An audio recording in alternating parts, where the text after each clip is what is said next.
Amigos. Toda mi vida he respondido cada llamado.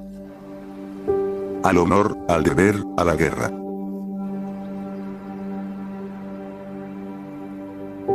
Pero ahora el destino me ha dado algo que nunca busqué.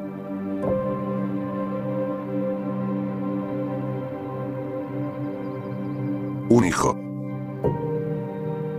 Que fue arrastrado a este conflicto, por mi imprudencia.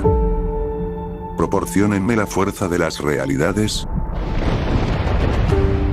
para poder combatir una vez más, derrotar a un último enemigo, y regresar a casa, con Gabriel. En vez de un guerrero, voy a ser un padre amoroso, y en lugar de que combata, aprenderé serenidad, algo que jamás conocí. Amigos, les pido que escuchen mi plegaria.